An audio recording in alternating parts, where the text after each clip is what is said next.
प्रेग्नन्सीमध्ये जर तुमच्या शरीरामध्ये पुरेसं कॅल्शियम नसेल किंवा कॅल्शियम डिफिशियन्सी असेल तर त्या केसमध्ये काय होऊ शकतं? सगळ्यात पहिली गोष्ट म्हणजे तुमची प्री टर्म डिलिव्हरी होण्याचे चान्सेस खूप जास्त वाढतात. स्पेशली जर तुमची डिलिव्हरी हाय रिस्क डिलिव्हरी असेल तर त्यावेळी प्रीमॅच्युअर बर्थ होण्याचे चान्सेस असतात. दुसरी गोष्ट म्हणजे तुमची स्किन खूप जास्त ड्राय पडते, ज्या कारणामुळे खाज सुद्धा खूप जास्त वाढते. तिसरी गोष्ट म्हणजे तुमच्या हातापायावरती भरपूर अशी सूज तुम्हाला जाणवून येते.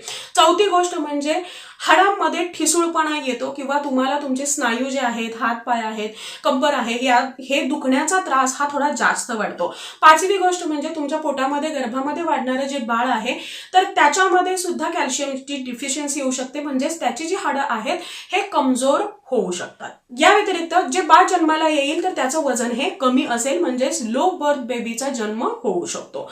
त्यानंतरची पुढची गोष्ट म्हणजे तुम्हाला वारंवार पोटामध्ये दुखणं किंवा गॅसचा प्रॉब्लेम जास्त वाढू शकतो. या व्यतिरिक्त तुम्हाला ब्रीदिंग प्रॉब्लेम सुद्धा होऊ शकतो, म्हणजे थोडंसं काम केलं किंवा अगदी थोड्याशा एक्सरसाइजमुळे, चालण्यामुळे तुम्हाला अतिशय जास्त प्रमाणामध्ये दम लागू शकतो आणि या व्यतिरिक्त तुमचे बॉडी पेन, स्नायूंचा पेन जो आहे हा सुद्धा वाढू शकतो. त्यामुळे प्रेग्नन्सीमध्ये तुम्हाला जास्तीत जास्त कॅल्शियम रिच पदार्थ घेणं किंवा कॅल्शियम सप्लिमेंट्स घेणं हे खूप जास्त गरजेचं आहे.